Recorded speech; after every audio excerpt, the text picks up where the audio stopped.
Now it's my great pleasure to go into the next session, which is on integration of services and facilitation of COVID care. And to deliver this lecture, it is my great pleasure to invite Dr. Praveen Kulkarni. He is not a stranger to students of the JSS Academy of Higher Education and Research, because he himself is an associate professor in the Department of Community Medicine at the JSS Medical College. He has special interest in epidemiology, biostatistics, medical education, and also clinical research.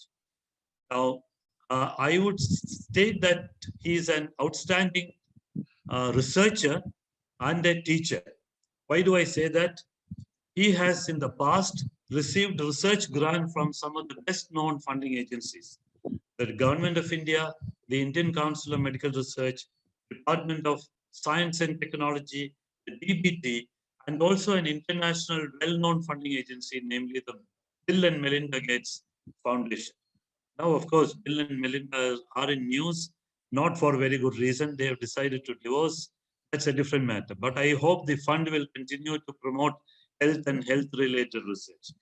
Dr. Kulkarni is also an outstanding teacher because he has won Best Teacher Award in JSS Academy of Higher Education and Research and also in the JSS College of Physiotherapy. He has won numerous awards for his research and teaching. He's won the Young Scientist Award from Karnataka Association of Community Health. He's also got an award for the reviews that he does. He's the Best Reviewer Award from the Association of Physicians of India, Karnataka chapter. And besides all this, he is the Associate Editor of the International Journal of Health and Allied Sciences. Now, it's my great pleasure to invite Dr. Kulkarni to make his presentation on integrating services and facilitating care. We have listened to all these things, but there are so many facilities and these need to be integrated. So over to you, Dr. Kulkarni.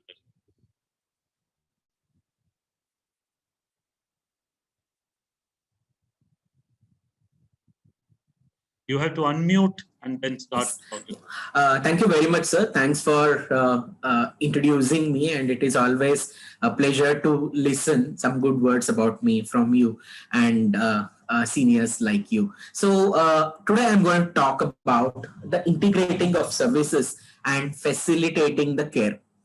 So the beauty of integration is when a symposia on psychiatry is being done, psychological well-being is done, and a community health professional is called to give a talk.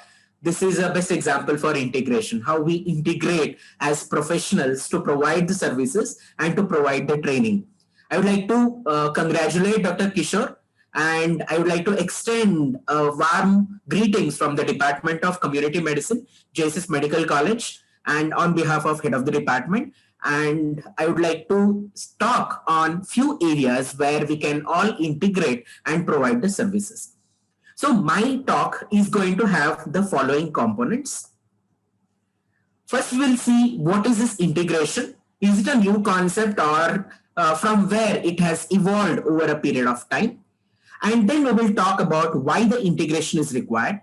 Then we will talk about what are the areas in which we can integrate. And we can talk about some methods of integration, and there will be some barriers of integration and how do we overcome them. And finally, some ways in which the integration has been done and the ways in which integration is going to be possible.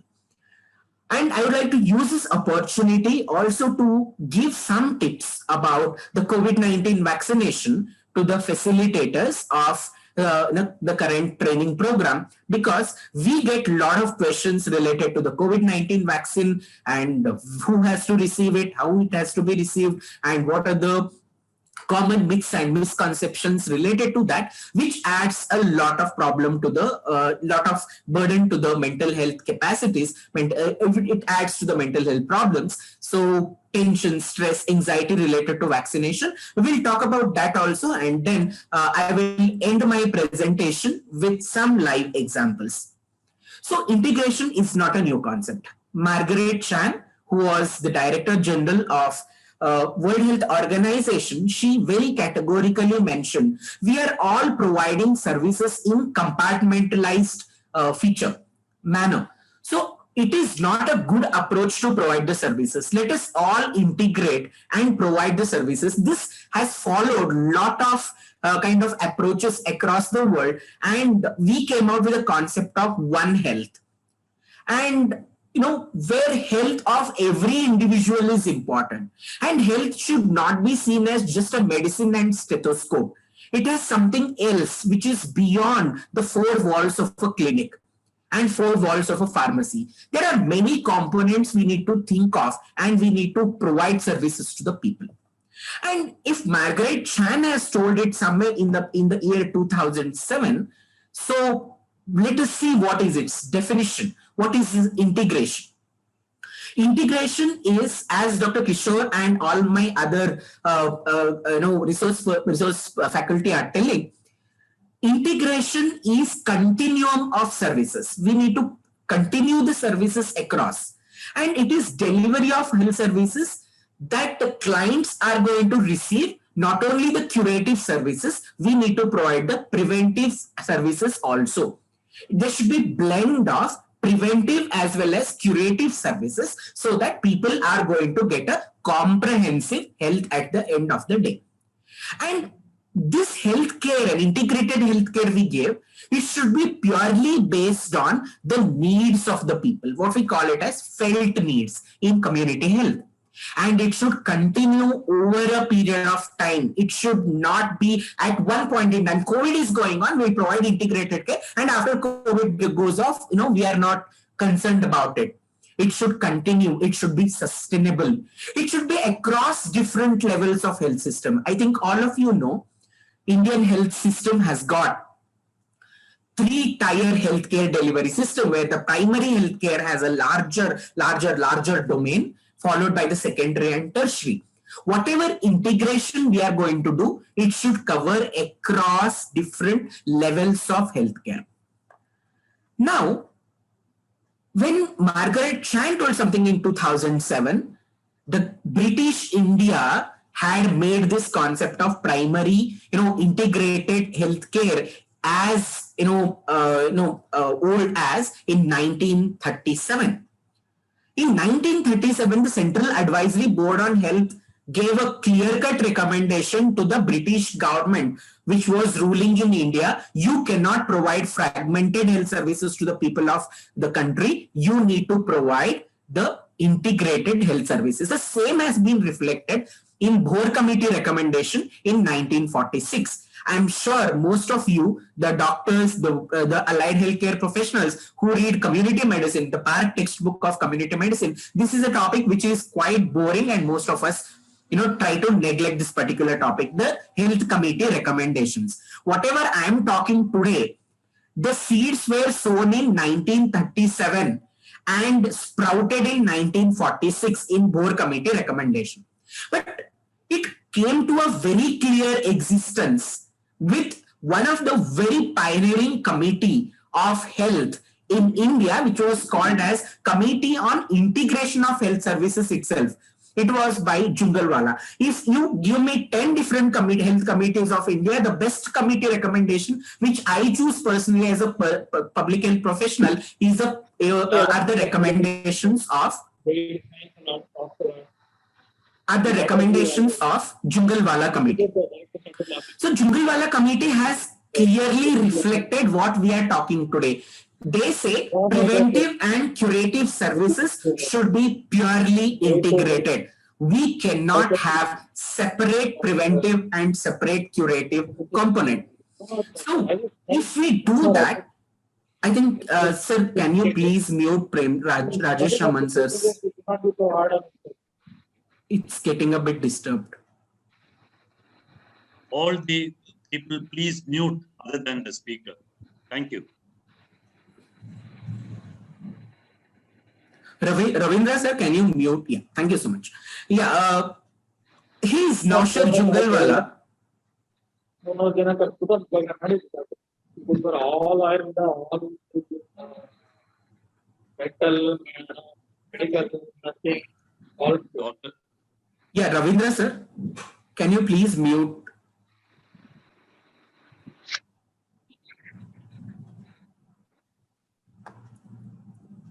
Okay, fine. So now the preventive and curative services need to be integrated. That was a basic idea of Junglewalas committee. I'll tell you the scenario. That time, we did not have multi-purpose health workers. When a health worker comes to home and he is a malaria health worker, and when the health worker comes to home, he will be talking only about malaria. Do you have fever? And if you have fever, take these 4 tablets. And even in your family have fever, give these 4 tablets. And when people in the family ask him or her, I'm not having malaria, but I need a family planning assistance. The time he used to say, no, it is not my job. It is someone else who will come and talk to you. And these people have to wait until that family planning health worker comes and gives them advice. So this was a kind of a problem that was there. And this person had tried to solve it by bringing both preventive and curative services together. And later on, it really took a shape in 1978 with this Alma-Ata conference, which took place in USSR, where the primary healthcare concept has come into picture and integrated services with intersectoral coordination was accepted as one of the principles of primary healthcare. Having said this, later on in Millennium Development Goals and current Sustainable Development Goals, integration is considered as a major area of providing healthcare services to the people. This is all about the evolution of the concept of integration. Okay, so now we will proceed further and we will talk about why this integration is required on this earth. It is basically to use resources in a more efficient manner. I'm talking now, the symposium is on the psychiatric mental health related issues in COVID and how we train the facilitators. And why are we talking about the vaccination? Why are we talking about mother and child care? Why are we talking about taking care of disabled people? This is because we are using this opportunity. We are utilizing the resources in a more efficient manner so that a lot of people will get idea about these components. And provide proportionate weightage for different health ailments under a same umbrella. The integrated services, if you provide services in a fragmented manner, you need to appoint new faculty for that. You need to give new amount of funding to that. You need to give new infrastructure to that. If you integrate the services, you are going to provide a good kind of a function services in a more integrated and more efficient manner. I'll give you one example. There were separate programs in India for malaria, filaria, dengue, chikungunya, and Japanese encephalitis, and we have Kala Azar. All these programs were different health workers, different funding, different organizational structure. And in 2000 as integrated vector-borne disease control program, where all the programs have started receiving similar proportionate weightage of funds and proportionate service manpower. This is a beauty of integration. And to prevent the focus on some diseases over others in India, why mental health, I think sir is going to give is going to endorse me, why mental health program did not receive much of the thrust compared to reproductive and child health program in the country. The reason was reproductive and child health programs, child health problems were perceived as a major problems. Kind of hype has been created about these kind of problems. I agree, they are the problems, they were the problems, and they will be the problems. And major thrust was on these programs. And mental health, which was which did not get much of the attention of the stakeholders over a period of time. Only after few faculty few psychiatrists who had great policy making competencies, when they entered into the arena of this policy making, then the mental health program came. And the amount of thrust that is given to reproductive and child health program is something which is quite larger compared to any of the programs. And because of that, if we integrate the services, all the programs will get some amount of thrust which they really deserve, that we are seeing after NRHM came to existence in 2004. And to facilitate systems approach where everyone will integrate and provide the services, and finally to promote a culture of all in one and one in all. So when I enter into the primary health center, I need to get all the services which I deserve. And primary health center should be able to provide all the services which I require. So this is what we call as all-in-one and one-in-all approach. So this is a paper we published last year about what are the different domains of health that are affected by COVID-19 pandemic. And this acts as a base for my today's integration related talk. So we spoke for last one day about the psychological impact of COVID-19. I was listening to all the presentations, and the previous presentation gave a very, very, a broad kind of view on what are different domains of, what are different components of psychological problems affected. We have seen many of these things, but all these psychological problems are equally having some sort of influence on other domains of health. For example, nutritional domain. Food is a one which determines everything. The psychiatrists in India and a lot of psychologists who are working in community, they gave a very clear-cut picture. If you do not fill the tummy of the child, the academic performance cannot be improved. And that was the reason the school midday meal program of the schools came into picture. And we have a lot of nutritional components which have got impact on the social, psychological issues. And we have a lot of nutritional problems currently related to the pandemic. Okay, so because of lockdown, there are no jobs for the people, and some of the unorganized sector has completely collapsed. That has got major psychological component, impact.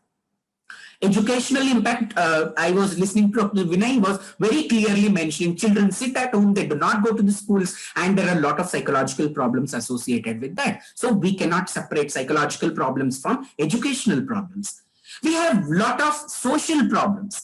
Could be child abuse, could be child labor, it could be, I was reading through one of the dailies today, because of COVID pandemic, the child labor has increased because of lockdown. And this has got a major impact on the health of people, psychological health of people. And vocational is something which is quite a major part, where we have a lot of job insecurity and the salaries are cut in different institutions to the faculty, and a lot of people are losing their job, all these things. So the thrust of my presentation in this particular slide is psychological domain of health cannot be fragmented compared to the rest of the domains of health. And this is the place where we need to integrate our services. So what is the scope for integrating mental health services? Because all the domains of health are, domains of well-being are interlinked, as I showed in my previous slide. And most of these mental health problems can be prevented if we intervene early. And it constitutes a smaller, a hidden portion of iceberg. A lot of mental health people with mental health problems will not come and say, one of the program officer of National Mental Health Program in Government of Karnataka was giving a talk when I was postgraduate in KIMS Bangalore, and he was saying, everyone will say, he is my cardiologist, he is my nephrologist, he is my neurologist. Nobody will say he is my psychiatrist. Because most of the psychiatric illnesses, either related to pandemic or not related to pandemic, constitute hidden portion of the iceberg, which will not come to the picture unless we explore it. And they are associated with a lot of stigma and lot of beliefs across. And lack of primary mental health workforce, which we are talking since beginning. A lot of our current workforce is busy in managing COVID, and we do not have sufficient mental health workforce to bridge this particular gap. And strategic guidelines in national programs are lacking. So I would definitely request Mohan Isaac sir to give his thoughts on it. We are not seeing much of the guidelines on mental health related things coming out in from the national program point of view in managing the COVID-19 related mental health issues. If there are any, I request you to kindly give some throw some light on this particular aspect. Precipitants of mental health issues in COVID-19 pandemic, we have seen many, but I will talk in terms of the public health perspective. The disease is not very well known. We have not very well understood the virus. Every day people are saying some new strain, some color coded strains are coming, some country wise strains. People in country are fighting. Why are you using my country's name into this strain? So a lot of virus itself is not very well understood. A lot of mutations taking place, and they add to the anxiety. Is the third wave coming due to this particular strain? Is it coming because of this thing? So a lot of confusions. Second, infodemic. Yesterday, Dr. Baswan Gaudappa sir, principal, was telling infodemic is a major problem of this pandemic. Everything is manipulated and people do not have patience to check the news. The message I got is a true message or it is having some kind of a false information in it, and that adds to the mental health issues. And I'll tell you, a lot of media, I have no hard feelings about the media. A lot of media created stress in this particular pandemic. Listening to the media at morning 9 o'clock, they said in last wave, your area is going to be sealed down. For God's sake, we are not hearing that word sealed down in current second wave. Because if you want to seal, you have to seal the whole country. Seal down. The moment the word seal down is heard, everyone rushes to the market and buy the goods. And meanwhile, they get infected. So infodemic is something which is not spread by only the media, only the WhatsApp groups, only the social media. It is even the people who speak to the others also spread this infodemic. It adds to the stress. And as I was talking to you, the hyperactive social media, horrifying features of death across we see, and fear of disease, contacting disease, myself and to my family members. Fear of death is something which is, kind of, we never seen this kind of fear of death any time before. A lot of people had the anxiety of death and death of loved ones. How many of us have typed rest in peace in this current pandemic? Just keep a count. So that has added to a lot of COVID-19 anxiety, stress related to this particular pandemic. Dr. Vinay spoke about home isolation. I will not speak about it. Professor has also added about it. Home isolation is something which adds a lot. I had a call from one of my colleagues who is in home isolation a couple of days back, and he was saying, I'm completely distressed and I'm not allowed to go out, and I don't have any entertainment. I am getting all kind of psychiatric illnesses in the home isolation. And home isolation for him, someone, again, I'll tell you the infodemic, someone has advised him home isolation for 28 days. He was an asymptomatic COVID-19 positive patient. So lack of clarity on what I'm doing is also the one which is precipitating illness. Staying away from the loud ones. And one important thing I want to tell you, everyone is a COVID expert in the current era, especially the second wave. You ask somebody about something, they will tell something about COVID-19. And if you look into the media, everyone, some person comes and says COVID-19 doesn't exist. And some person comes and says COVID-19 is something which is a biological warfare. And some person comes and says there is no cure for COVID-19. And some Tom, Dick and Harry comes and says allopathic medicine is nonsense.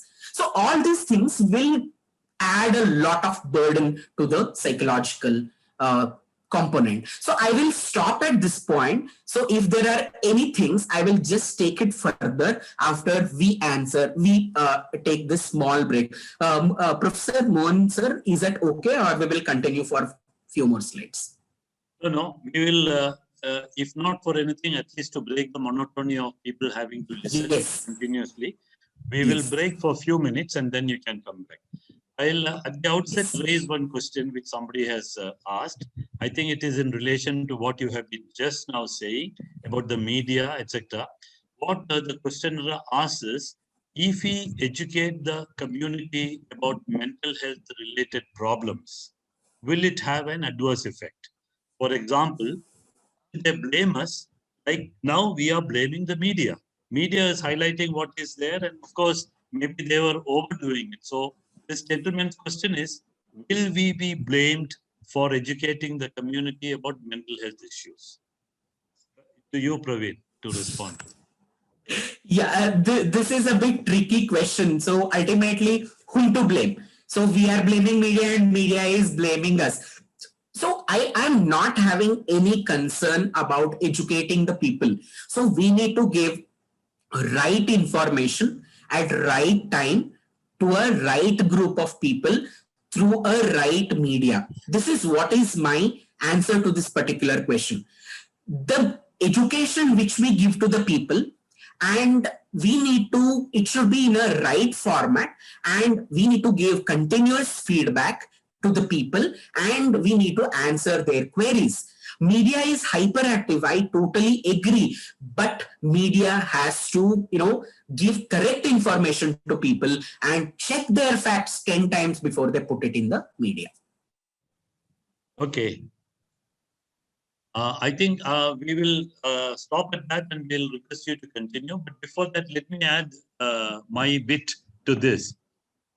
Anything that we do, even good things, that has to be in moderation, not overdo it. So probably what the speaker is saying is, media, of course, has the responsibility to say what is happening. If there's not enough, crematoria for people to be, for their last rites, that has to be highlighted to bring to the notice of the government, etc., authorities. But if you dramatize things and then overdo it, there can be problems. So is true of mental health education also. We know that there is a lot of grief, there's a lot of death, a lot of people have anxiety, but we should not dramatize it or overdo it. And I think all the points which was mentioned in what we need to do in previous talks, about prevention by Dr. Kiran and by Dr. Vinay this morning, about empathy, being non-judgmental, being helpful in problem solving, etc. All these things have to be kept in mind. And my guess is that if you do it appropriately, the community will not blame us. It will not have any negative effects. In fact, if at all anything, they will uh, uh, be thankful to you for raising all these mental health problems. For example, somebody who is very depressed, who doesn't know what to do, or somebody who is sleepless, again, sleep problems were referred to. But if they get the appropriate help, they will only be grateful to people who are providing that information. Now back to you, Dr. Kulkarni, to continue our presentation. And at the end, if there's time, we will take up. There are also some comments about evaluation, which Dr. Kishore will come up and tell you at that time. So as the lecture goes on, if there are comments and questions, please do put them up in the chat box. Back to you, Dr. Kulkarni. Yes, thank you, sir. So thanks for adding the point. So that's what was my major point, that whatever information we provide, it should be proportionate to the burden of the problem. And if it is disproportionate, it will add to a lot of, problems. So we have, what are the areas of integration? I think Dr. Vinay spoke about it a bit, to some extent. My points are quite similar to Dr. Vinay's points, but I'll try to add few more so that, there will not be much of the repetition. And if there is repetition also, it is good. So these are the people who are areas where we can have integration. One is majorly mother and child care. Second is in the area of vaccination, in the area of health education, and in the area of curative services, and in the area of care for disabled, and in the area of taking care of elderly. These are the areas in which we can have some sort of integration. Let us see them one by one. So what a mental health facilitator should know about the elderly care. We get a lot of questions from the people who get our phone numbers. We have given our phone numbers to the corporation, and people will call us from, take the numbers from the corporation, or corporation gives the number to the people and they keep us calling. And the common questions which I encountered in last few days. So a lot of elderly will say, I have some comorbidities. So we need to have some basic idea about what comorbidities elderly can have, like non-communicable diseases like hypertension, diabetes, cardiovascular diseases, stroke, or it could be as osteoarthritis, or it could be just simple backache, myalgia kind of things. So we need to have some idea about these common ailments among elderly, apart from the mental health ailments I'm talking about. And what are the medications they are taking? Just ask them what are the medications they are asking. Usually people will ask, I'm taking this medication, do I need to continue it?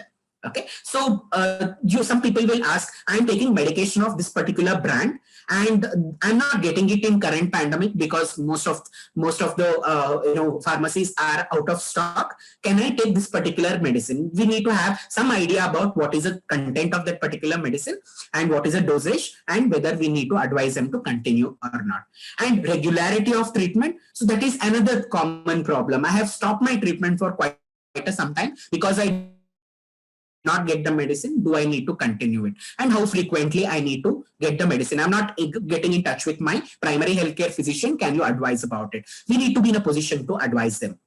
So people will ask for, I got my HbA1c done 5 months back and I have not got my HbA1c now. So can I get it done? And is there any way I can get it done? Because I don't want to go outside. Is there any way that one of the lab person can come to my home and collect the sample? So there are plenty of opportunities for this also. We have tagged with a lot of labs, local labs over here. And in JSS also, people go to their houses, home care services, and they collect the samples and give the reports to them real time.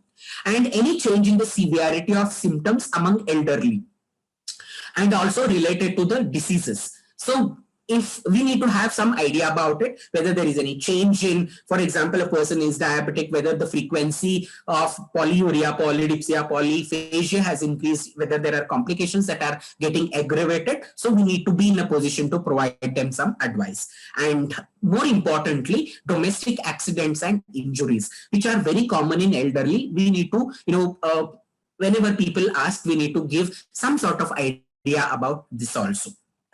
And I will again touch upon the vaccination related thing among elderly. So elderly, more common questions we get from elderly, am I eligible to take the vaccine? I'm above 60 years of age and I have undergone bypass surgery a couple of years back. I'm on aspirin. Am I eligible to take the vaccine or not? I would like to just give you a hint. If people who have undergone bypass surgery and on medications are eligible to go for vaccination. And we need to check about their medications. One simple advice I would give is, if someone asks you a question about this, please ask them to take their medicine kit or prescription when they are going for vaccination. The medical officer sitting there can just examine those medications and decide on it. But by and large, there is no contraindication for vaccination among elderly unless they are very, very sick, and unless they are bedridden, and unless they have neurological sequelae. And hospitalization, I had been hospitalized a couple of weeks back and I was having some, a disparity in my blood glucose levels. Am I eligible to take the vaccine? They are eligible to take the vaccine according to current guidelines. Identify what were the reason for hospitalization and check if the reason for hospitalization is non-COVID. Then you advise them to go for vaccination 4 to 8 weeks later. If it is because of COVID-19, they have to avoid vaccination for 3 months following the date of discharge. And do I need to stop any medications before vaccination? There is no recommendation that they have to stop any medication before vaccination. Let them continue the vaccination. If they are taking warfarin and if they are taking anticoagulants, no, I'm not talking about aspirin or antiplatelet drugs. If they are taking warfarin or if they are taking any other oral anticoagulants and the low molecular weight heparin, something like that, they have to consult their cardiologist before going for vaccination. And what should be the gap between the doses? It is same for all. There is no difference for elderly. If it is a Covaxin, 4 to 6 weeks. If it is a Covishield, it is to the extent of 85 to 114 days. That is what we call as 12 to 16 weeks. And we have to motivate elderly to take the vaccine. which is very important. Lot of elderly will say, no, I will not take. I give example of my mother herself.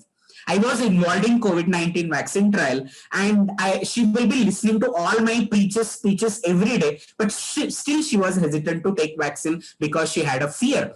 We have to motivate them, and we had to ask them to go for vaccination. Coming to mother and child health care, so a lot of people will ask about antenatal services, because most of the hospitals have got different COVID areas and different antenatal service capacities. So we should usually motivate women to go for antenatal checkups. Okay, and usually what we do is minimum 4 antenatal checkups are required, and women have to go for those services, those antenatal checkups. We should motivate them to go for that. And TT immunization, a lot of women will ask whether I really need to take TT because pandemic is going on. So we should advise them to go for TT immunization as per the gynecologist advice. And identifying the place of delivery is very important. We should have an idea about what are the COVID hospitals, what are non-COVID hospitals, and we should advise them to go for safe delivery. A lot of people will ask, now in the rural areas, now COVID is there, can you go to hospital? COVID can be contracted, can we go for home delivery? Which is absolutely not advisable. And impact of COVID on pregnancy and childbirth, Dr. Vinay was already talking about it. As of now, we do not have much evidence about COVID-19 effect on pregnancy and childbirth. So a lot of pregnant women who were contracted the disease during pregnancy have given birth to healthy children, and they are also quite healthy.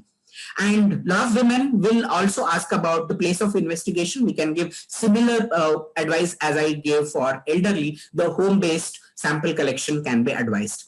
So we need to have idea about at-risk pregnancies, who are the pregnancies at risk, and we should be able to provide education to them about, for example, there are previous multiple abortions and previous cesarean section and previous intrauterine deaths. These are few at-risk pregnancies, those who are having preeclampsia. At least we should have idea about common components of at-risk pregnancy, and if the women with this kind of pregnancy will call us, we should advise them to go for more common regular antenatal checkups, which is not harm.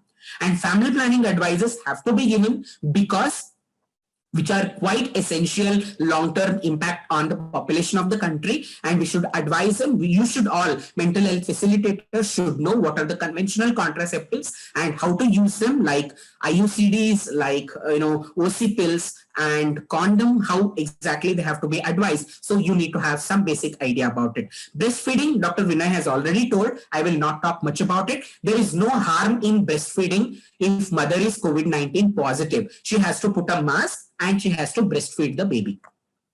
And related to vaccination, pregnancy currently is a contraindication for COVID-19 vaccination. We will not give COVID-19 vaccine to a pregnant woman as per current Government of India guidelines. And lactating mother can take vaccine anytime during her lactation period. And taken first dose of vaccine and I became pregnant, what should I do? She has taken first dose of vaccine, now the gap is 3 months, and meanwhile she became pregnant. What should be done? The recommendation is she should not continue the vaccination. And we need to be very clear about it. And if can there be any effect of COVID-19 vaccine on my child, it doesn't cross placental barrier. So as of now, we have not demonstrated any effect on children. The reason why we are not giving vaccine to pregnant women is we have not conducted an official trial, and we do not have a real-time data about it. And you can advise women to go for this Women Helpline 1091. Care of infant and child, I have already told about breastfeeding during COVID times, which is very well recommended. It should be continued. And separation of mother from child, we always advise rooming in, but in case of COVID-19, if mother is positive, during breastfeeding only, the baby has to be with her mother, and later on it can be placed in place where mother is away from the baby. So until her complete isolation period gets over. And routine vaccination of COVID children during COVID-19 pandemic has to be advised. It is not an excuse that the child should not get vaccinated during COVID-19. All 7 vaccine preventable diseases, the child has to receive the vaccine in time. And I request all the mental health facilitators to read about IMNCI guidelines, which are this becomes a quite elaborate talk if I talk about it. There's a very simple color-coded charts, so you can just look into the symptomatic diagnosis and you can advise the people to go for it. And advice on ORS, please read about the module for ORS preparation and please advise if there is a need. This is another common question most of the mental health facilitators may get. And nutritional supplementation for infants after 6 months of exclusive breastfeeding should be continued. Please have a look about what are the home available nutritional supplements that we can provide. And more importantly, for children, domestic injuries, abuses and violences are becoming common nowadays. So you need to provide them some sort of helpline if they have this kind of a problem. Related to the vaccination, so can a vaccinated mother feed an infant? There is absolutely no contraindication. Vaccinated women, soon after the vaccination, she can give breastfeed to the baby. Following vaccination, if I develop fever, do I need to isolate myself from the child? No, these are the common adverse events. So you need to vaccinate. You need to need not isolate yourself. You have to give vaccine, breastfeeding to the baby, and you can stay with the baby. And currently no COVID vaccine is available for the infants and the trials are going on. Let us hope for a better vaccine to come out very soon. And a lot of questions we may face on third wave affecting the children, but currently telling we do not have a corroborative evidence that COVID-19 is going to affect. COVID has not written any email or a letter to anybody that I'm going to affect children. Please, as of now, tell them to be calm and cool and follow all safety precautions. And this is a helpline, and even the legal aid in case of child abuse I have mentioned here. So I'll be sharing my slides with all of you. Care of disabled, I think Vinay sir has spoken a lot about it. I'll talk only about the vaccination part. All disabled people are eligible for the vaccination unless they have disabilities due to neurological problems like multiple sclerosis, and if they have Parkinson's disease, and if they have if they have motor neuron defects, they should not go for the vaccination. Other disabilities apart from that, they can go for vaccination. They may face some problem with the registration in the CoWIN portal. You need to be helpful in giving them some tips on how exactly the registration has to be done in CoWIN portal for the vaccination. And if required, and if you have free time, accompany them to the vaccination site, stay with them for some time and come back. So that will add a lot of value. People with chronic illnesses like hypertension, diabetes and all, they will have a lot of problems. These are few of the helpline numbers. I have displayed it here. All these helpline numbers are given by Dr. Kishore to me. Thank you very much, Dr. Kishore, for providing this information, and this will be really helpful. If you have any doubts at any point in time, please ask them to consult these numbers. And let us now talk for another 5 minutes on COVID-19 related issues. Lot of myths and misconceptions adding mental health, stress to the people. I had seen one question in my question answer box that are these vaccines safe? Because they're all developed in a very fast track manner. All these vaccines are developed in fast track manner, I agree, but whatever meticulous methodologies to be followed for a vaccine to come out for 20 years, after 20 years, all those steps are very, very meticulously planned and followed in all the vaccine trials across the world, and all vaccines currently given for COVID-19 have undergone meticulous trial process, and they are all safe as of now. Advise people to go for vaccination. And this is one more problem doctors have faced. Will it change my DNA? None of the vaccines will change your DNA. Safely go for vaccination. Can COVID-19 vaccine induce infertility? This is another question I faced 100 times. Nothing in any of these vaccines can affect fertility and potency.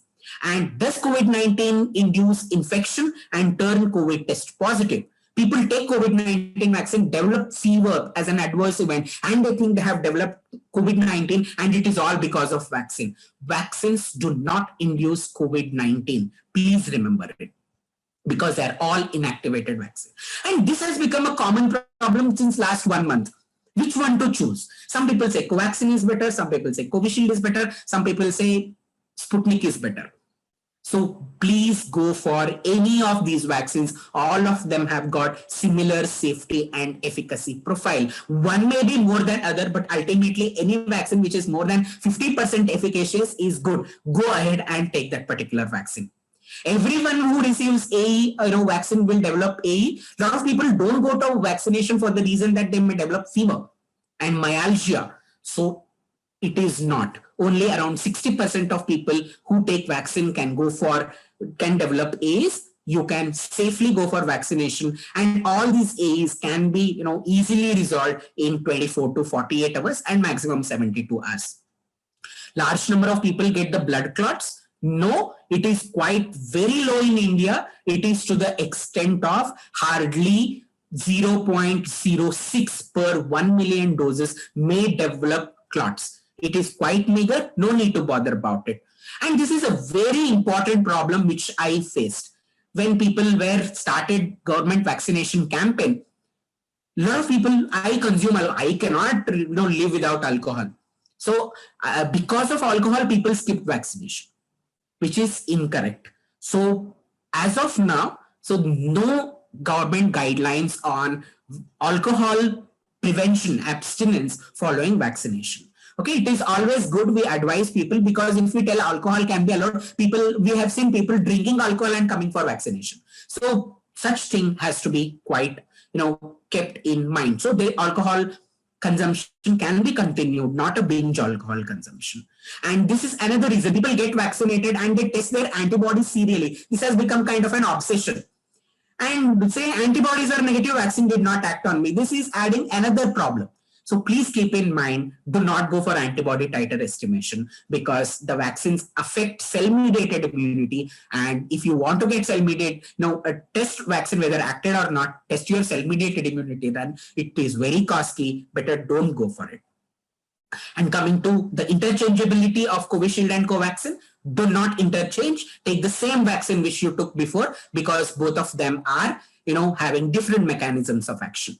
Duration of protection offered by vaccine, we do not have any collective evidence about it. So we have a lot of people who are working on it. Let us hope the data comes out. As of now, around 9 to 12 months is a protection offered by the vaccination. And there is no food restriction following vaccination. And you can donate blood 14 days after vaccination. These are common questions as facilitators you may get. So please be ready to answer these questions. And this is another common question I faced. Can we take vaccine during menstruation? And there is no there is no recommendation that people should not take vaccination during menstruation. Definitely the vaccine can be given. So I have already told, if they have COVID-19 positive, delay vaccination for 3 months. If infected after first dose, take second dose after 3 months of recovery. If there is a hospitalization, take vaccine 4 to 8 weeks from the date of discharge. If you have received plasma therapy or monoclonal antibodies, take the vaccine after 3 months. These are common questions that we usually get. Let me end my presentation with few slides on how exactly the integration. Now we have given you the training, and you may want to integrate at your places. First, these are the 4 steps that you need to follow. Who you want to train, identify your workforce and assess their training need, identify what they know right now, and provide focused training as we are doing now. And one training will not be sufficient. Keep on giving trainings. Reinforcement is required. And after they receive training, give them resources. And after you give resources, make them work in supportive environment, give them feedback, and finally integrate with the ongoing services. These are already existing manpower like ASHA, Anganwadi worker, health workers. So you can utilize them also. Or we are developing one band of workers called mental health facilitators. You can develop mental health facilitators further. And you can talk with NGOs, you can include small self-help group members also. Give them more focused training. One training is not sufficient. Keep on giving reorientation trainings. Use good tools for training as It's a pandemic now. We may not have one-to-one training. Once the pandemic subsides, you can have multiple trainings, on-site trainings with teleconsultation processes, and basic counseling skills have to be taught. That's what Dr. Vinay was telling about, gather approach, or you can go for alcohol dependence, the questionnaires with those steps. So those kind of things you can easily teach and provide them the resources like awareness materials, assessment tools. Dr. Kishore was talking about PHQ-9 or anxiety stress scale. So give them the resources for identification. And once they identify, provide the referral linkage services, and if possible, provide the incentives for their work. It could be monetary, non-monetary incentives are very important. I have a question about whether essential services or medicines have to be prescribed by facilitators. No, I think it is better to be avoided. And after they get trained, make them work in the field and give them kind of supportive supervision. Ask them to check whether really check whether they are really performing according to your expectations, monitor their work, and finally evaluate the program and then integrate with the primary health care. You can have facilitators across in the primary health centers, corporation hospitals, and in other hospitals, schools, colleges, where they can identify common mental health problems and they can give referral services and the counseling activities, and evaluate this whole program by considering the mental health facilitators in mind and also the beneficiaries of these mental health services, and check what is going well and what is not going well, and have idea about what is the contact number of COVID war room, the hospital admission facilities, and you have Indian Psychological Association's number I have displayed here, and also the web link. You can go through that and also give information. And one of the app that was launched in association with JSS by then DC of Mysore, Sri Abhiram Shankar. This app is a self-assessment app for mental health services. You can download this app in Android, and it takes very few minutes for assessment of the mental health. And then after you go for assessment, you can go to the service link in the app. If you do not want to get assessment of yourself done, you can directly go to the services that are available. So if you want to talk to someone, there are the links for them. There are many services like Kisan Helpline, Kiran Mental Health Helpline, Indian Suicide Helpline Directory, and many other. Anywhere which is convenient, you can go and you can log in and get the services done, or you can directly speak to the ask your questions, concerns to the specialists who are there. And there are many specialists who have actually enrolled into it. You can definitely talk to them. And at the end, the integration cannot happen overnight. It has a lot of barriers. One is in acceptability of people. People should accept our integration. A lot of people talk about, if I have a problem, I need to go to the specialist, and you are one level below the specialist. So people question competencies. So this is another barrier. And stigma to seek care. I do not want and I do not want to go and get my services done. I suffer from depression. I will keep it for myself. These are common for every psychiatric problems. And competency of individual facilitators, because we need to have a competency module. I'm requesting Kishore, please come out with competency module with competencies, specific competencies for the facilitators and the learning objectives, and check whether they have achieved those competencies before leaving them into the field. And we have to have a referral loop. Diagnosing mental health problem and keeping quiet may not actually work for the mental health facilitators. They need to know where exactly the referral has to be done. And there are changing policies of priorities of policymakers. We need to keep our advocacy mechanism machinery to move across. And we have to monitor the progress. Monitoring the progress of the mental health facilitators could be one more barrier. And finally, frequently changing guidelines. Whatever guidelines I spoke to you before the talk, the guidelines would have changed by the time the talk gets over. The key is sustained motivation of the facilitators as well as the training professionals and the community, regular reinforcement of the knowledge, mission mode services cannot happen over next 10 years. It has to happen very fast. incentives for the services to the mental health facilitators, advocacy at the community level that mental health facilitators can give best services to you because they're competent enough to provide the services, and behavior change communication among people to break the stigma of mental health issues. And we have to establish mechanism for monitoring and evaluation of these mental health services. I would like to thank again the organizers, Dr. Kishore in particular, and Mohan Isaac sir, for giving me an opportunity to speak and share my idea as a public health professional. And also I'd like to thank all the delegates for patiently listening to me. Thank you very much. Thank you, Dr. Praveen. That was an excellent presentation about various issues related to integration as well as vaccination. I think I forgot to mention while introducing him that he is currently involved in this vaccine, the whole business of vaccination. He is in fact the principal investigator of the phase 2 and phase 3 vaccination trials being done by the JSS. So he is of course the expert to talk about vaccination. Now it's already 12:30, we don't have much time, but just to give all the participants a flavor of what kind of discussions have been going on in the chat box. I will, Kishore, Vinay, I said something, you can take a few minutes to answer that. Before that, there is also one question about how to convey empathy. You talked about empathy, empathic relationship, etc. But through telemedicine, how to convey empathy. All of us know how empathy can be conveyed when it is face to face. So that's one question. Now to Dr. Praveen, there are many questions, but I will raise only 2 questions which people have raised. One is, of course, people are very forward thinking. You have clarified all their doubts about current vaccination. So the question is, after 1 year, do we have to revaccinate? The person has read some papers about the longevity of the vaccination now. And the second question is, if a person has taken the first dose and contracted COVID, can they take the second dose at the fixed time? So I would request first Praveen to come in, and then Dr. Praveen to come in, and later Vinay to come in.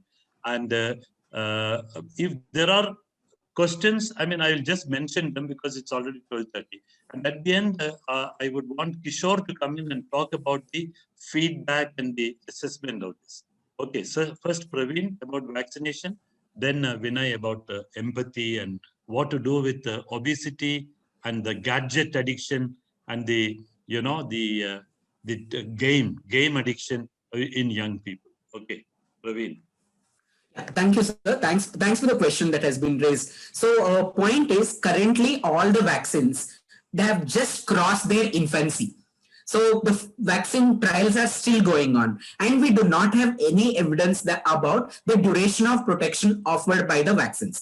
And by and large, all the vaccines are expected to provide protection for a period of 9 to 12 months. And after that, you can go for the booster dose vaccination, which is going to be recommended very soon. Not yet recommended. It will be recommended very soon.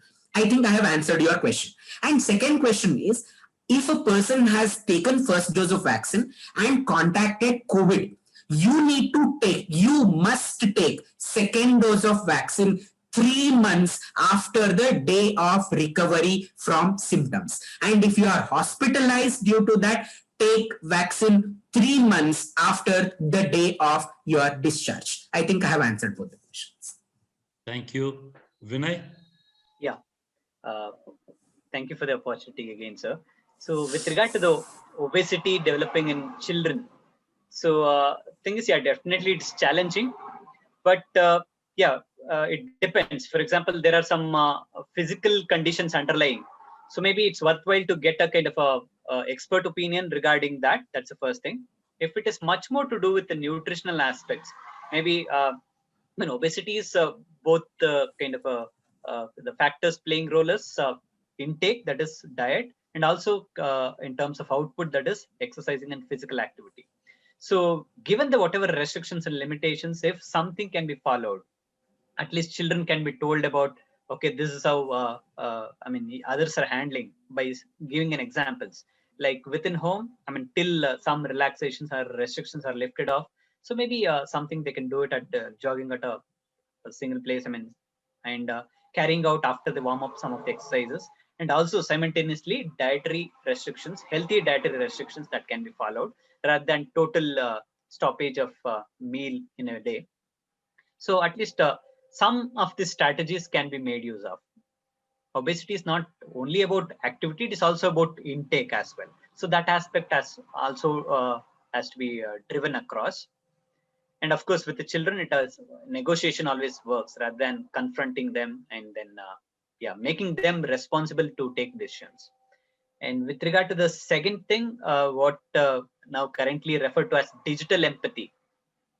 So teaching communication skills is anyway traditionally accepted as one of the way to improve empathy or develop empathy. So maybe in terms of this digital empathy, maybe telling them the limitations involved in the current technological era, and also that there are some etiquettes that has to be followed during a consultation, and you will never know. Maybe once we make it a habit, get used to these limitations. So maybe it can be a kind of a trend, I would say, rather, a kind of a modified way of empathizing with the people. But always, traditional way of teaching communication skills is also to be followed here, and along with etiquettes of teleconsultations. So wherein, of course, empathy is also about, like, for example, therapist is consulting and the patient is sitting somewhere else. So empathizing is also mean that, what would they go through when they are preoccupied with actually looking at the camera, or adjusting something, or preoccupied with. So maybe that's also an empathy. So there in itself, there is an empathy. So given this, maybe the faculty concern, the mental health professionals have to be trained, definitely, with regard to sensitized about it. Thank you. Thank you. Now we have almost come to the end. Just a couple of more things. Dr. Mangala, who is a professor of community medicine at the Vaidehi Institute, asked how to promote resilience at family level, community level, to prevent mental illness. Also resilience at school level. She doesn't want it to be answered. She wants any books. This is, of course, a big question, how to prevent, how to promote resilience. Promotion of mental health is different from prevention of mental disorder. They are related. So she wants links to books or any kind of papers, which the organizers would get in touch with you and send.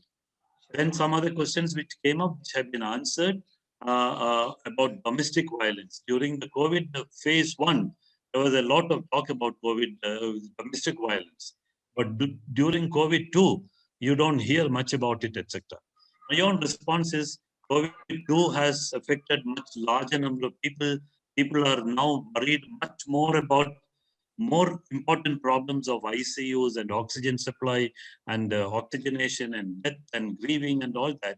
Domestic violence, I would imagine it's there, but and I think also an answer has been given, linked to a paper which talks about it.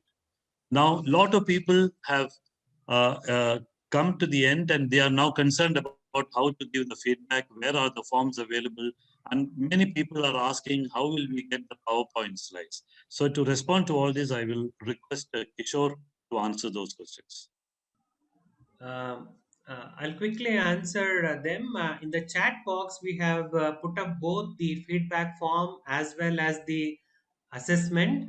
I request everyone to go to the chat box, look at that, and take up the both feedback form and assessment. And as we have mentioned that assessment forms are mandatory to get the certificate, please do it.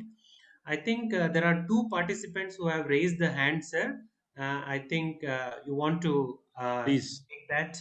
Yeah, please do. Please do let them in and ask them questions. Yeah. Ask the questions. Yeah, Kiran can allow them. Mr. Vijay Chandru, you can unmute yourself and kindly ask your question, sir.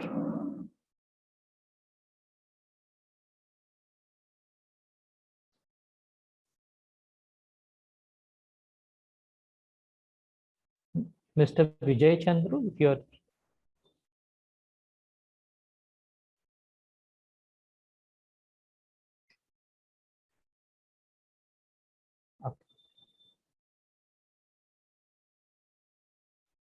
I think it's not there, Dr. Kishore. Kindly go ahead.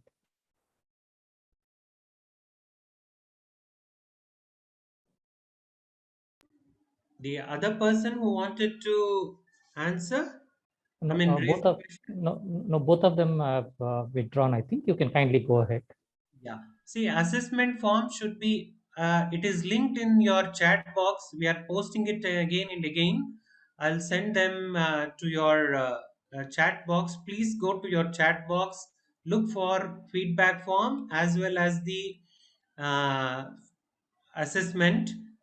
You have to send the assessment as early as possible. We believe that everybody is has learned something, and please be honest, do not use the Google way to get the answers for this. It just helps you to refresh your learning in this 5 sessions what we had, 3 from yesterday and 2 from today. And if anybody has any questions related to any of the 5 sessions, all the 5 speakers are available before we hand over the session to Professor Mohan Isaac for these concluding remarks on the session, and then we will go for vote of thanks and we will conclude. Sir, over to you.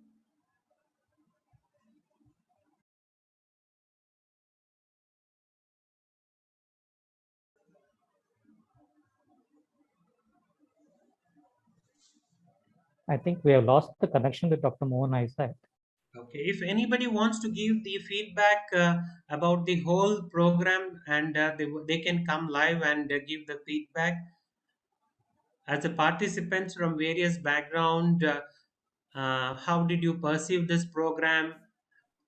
What are your opinion about this entire event?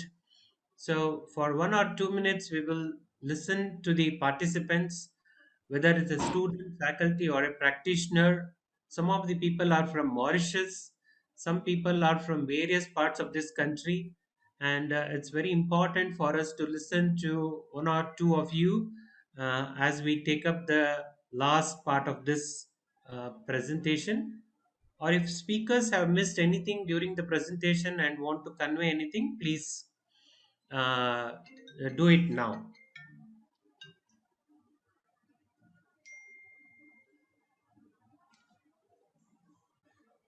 Dr. Kiran, do you want to convey anything?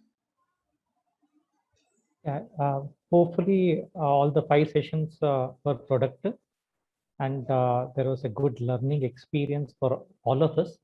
Even for us as resource persons, we have learned a lot from our colleagues and from the interaction. We hope that it will be put into action at practical levels in the respective fields. And if there is any problem, we are always available either through mail or through the JSS system for any kind of correspondence in future. Thank you all for the opportunity. Dr. Praveen Kulkarni? Online. Sir, I think I have covered. If there are any questions, I would be happy to answer. Dr. Indira has raised hand. Does she want to talk? Kiran, you can allow Dr. Indira.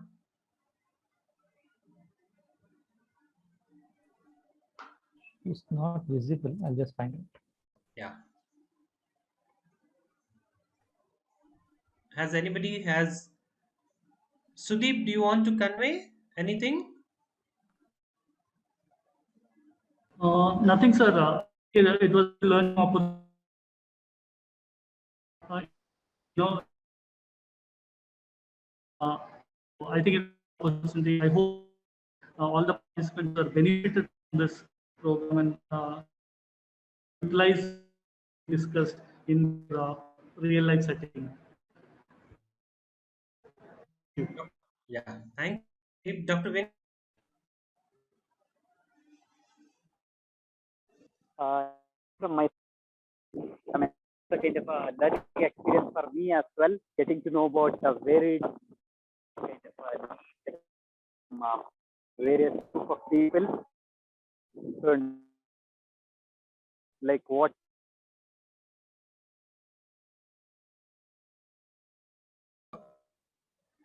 Sir, Dr. we have Kish- just finished. Yeah. Kiran? Dr. Mohan Isaac is back. I just Yeah. wanted to. Yeah. I'm just sorry. The power cut again. There's a problem with the transformer nearby. Have you finished or have you just We ended? just asked all the participants if they have any feedback, they can come live and Dr. Kiran will Yeah. facilitate for that. Okay. In meantime, Yeah. we have all the speakers have individually also given their concluding remarks, and we have also Okay. mentioned Thank the you. assessment forms and feedback forms are available in Yeah. the chat box, and all the slides Okay. and our presentation will be available in the YouTube link in 2 to 3 days time. This is something we Yeah. wanted to say. And sir, once you give your concluding remarks, and then I will give the vote of thanks. Sir. Okay. So the two persons who wanted to ask questions, have they asked? The two persons who raised their hands? No, sir, we have missed the link with them, but Okay. Okay. nobody else has any other opinion. Okay. So over to you. Okay. Fine. Okay. So I like to very quickly give my comments. It was a great pleasure to participate in this as well as moderate the whole session. I noticed that most of the time there were a large number of participants. There were 5 excellent presentations. And as I mentioned earlier today while starting, this is actually operationalization of a plan which was conceived last year as the COVID pandemic first wave was expanding. The credit goes to Kishore and the Pro Vice Chancellor, as well as all the important people in the JSS University for letting this program go on and supporting this program. This is only the beginning.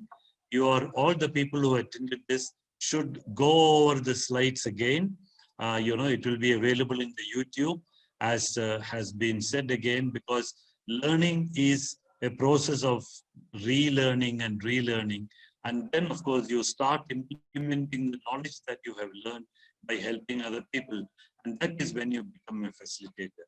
Now, when you become facilitator, of course, people say, how are you talking about all this mental health? And to help you in that, all those people who have registered and who have participated in this and who will, of course, complete the assessment form. Kishore has already mentioned that this is available in the Google. The link has been given. Please do fill up. This is, of course, a formal and a mandated way of certifying you. We are not certifying that you are excellent in mental health. We are certifying that you participated in the program and you completed the brief informal assessment. So you will have a piece of paper which might be valuable to you. It might add to your credit, etc. But more important than the paper, certificate, etc. Please remember all that has been said. You can use it for yourself, your family members, your friends, and the communities where you will work. It might be back home in your own places, in your, in your village or in your town, etc.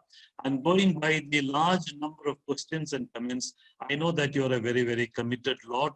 You are a group of people who have raised various kinds of concerns. So for me personally, it has been a great pleasure to interact with you all virtually. And I would now hand it back to Dr. Kishore for the formal vote of thanks. Kishore. Thank you, sir. Seeking the blessing of His Holiness, it is my privilege to convey the vote of thanks. First and foremost, to all the participants who came forward to take up this symposia and participated actively, and right from 2 o'clock sharp when we started yesterday till now, who have been with us as a equal participant in this learning process of mental health facilitators. We are immensely thankful to you for your valuable time, active participation, and joining hands in extending mental health services to the people in the time of disaster. As Mohan Isaac sir said, whether it is a family member, in the neighbor, in the community, in the office, in the institution, among the students, or in the colleagues, I hope this program has benefited you, and we hope this learning will continue and your contribution will be immensely considered in this direction. I should be thankful because the entire idea was thought by our Pro Chancellor B. Suresh, who is also the head of Pharmacy Council of India, who informed me that we should actively do something to support mental health services way back in first wave, that is around February and March. I mean, probably in the end of April 2020, and it is his vision that made us to think and come out with this document. And today we have tried and experimented with executing this, and his vision that we should be doing it continuously, because the real impact of pandemic on mental health will be for at least 3 to 4 years, and this is one small way to support everybody in this. I'm very thankful to our Vice Chancellor, Dr. Surendra Singh, who, despite his busy schedule, was there actively. He gave lot of depth in understanding and informing us about how mental health has been devastating and how important it is in the well-being of the people. I'm really thankful to him. Our registrar, Dr. B. Manjunatha, who was there, who supports all the initiatives from the day one, and for his time and his presence in this program, we are really thankful. Our beloved principal and dean, Dr. H. Baswangodappa, who said that everything you do will always be supported, and he ensured that we have the platform, we have the working model, and he ensured that we execute it in the short period of notice. We are really thankful to him. Our director at the JSS Hospital, Colonel Dr. M. Dayananda, who said that how important it is for all the health professionals to get updated with the challenges of mental health. How do we support them? How do we contribute to them? And how we personalize this approach. For his time and his input, we are really thankful. To Professor TSS Rao, I think he's still listening, who is also honorary General Secretary of Indian Psychiatric Society. With so many programs, he was there on day one, he was there on day two, and he kept on saying that all that you do will be supported by the professional organization. Sir, thanks to you. Our HOD, Dr. Rajesh Raman, who was there, who said that for next couple of months there will be numerous program in this, and I hope all of you join for the program and ensure that you are part of providing mental health service. Then to Professor Mohan Isaac, who has been extremely busy with numerous activity, but he has stood by his time. Even when we proposed this model, he looked into the model. He said it is important to execute it. We have to take it further, and we have delivered it. He gave input from day one. He scrutinized all the presentation, spent all the time with many hiccups in his network, which I have never seen. He was there. He tried his best to be there. For your valuable time, sir, we are in gratitude for your presence and continued support. I think there's a lot of learning experience from the input I got from the participants and the speakers. Mere interaction and listening to you has been very enriching and a learning process. Thank you so much, sir. Thank you. Thank To you. my colleagues and who were the experts in this uh, program, who came just by the phone call. We have worked together on many things. I would like to thank Sudeep, Assistant Professor of Clinical Psychology, who came for the session 2, and he gave a talk on identification and uh, the screening tools for mental health. Despite shortage of time, he gave whatever he could uh, deliver to the participants in common areas of anxiety. Thank you so much, Sudeep, for being there in the panel. To my dear friend and professor of psychiatry at Vaidehi Medical College, Dr. Kiran Kumar, who took off yesterday, was there actively doing many things in the background. and he designed many things for this program. A tech expert, a genuinely smiling, wonderful person available all the time despite his busy schedule, who took this session on risk assessment and delivered the content very well. Many participants were very interested and very enthusiastic to know the four models he proposed at the end. Dr. Kiran Kumar, thank you so much for being in this program. My dear friend and a long-time colleague, Dr. Vinay HR, who is the assistant professor of psychiatry at Adi Chunchandgiri Medical College, Adi Chunchandgiri University, who is always keen and a perfectionist, who does the things meticulously. Whole night he designed the assessments and ensured that we have given it on time to take it from the participants. Dr. Vinay, thank you so much for being part of this. My friend from community medicine, an extremely talented person, so much active, it is very difficult to keep him seated in one place. Dr. Praveen Kulkarni, thank you so much for being part of it.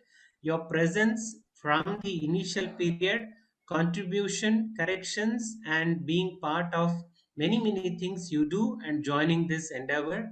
Thank you so much for being here, and all the people who supported, thank you, Praveen. All the people who supported us, our Chief Information Officer, Dr. Ravindra, Dr. Deshmukh, Sumukh Deshmukh, who gave the backup support, our key sponsorer and who ensured this program goes very well, Dr. Suma, Vice Principal, JSS Medical College, who quickly connected everything and got Shant from JSS Dental College, my dear friend, who designed the wonderful brochure and ensured that we had a very nice outlook. There are so many of you, my colleagues in the department, my students, and other people who connected, heads of all the constituent colleges of JSS University who propagated this information, all the fraternity in healthcare, right from doctors, dentists, nurses, pharmacy, physiotherapists, life sciences, speech and hearing, who assembled. It's unbelievable that despite many, many different streams and different times and different kind of works, we have joined hands together. I think it's incredible for us to come together for a common cause. I'm really thankful to all of you, and now I would like to wind up this session, and you will soon receive your e-certificate. If everything is okay, can we wind up? Thank you, one and all.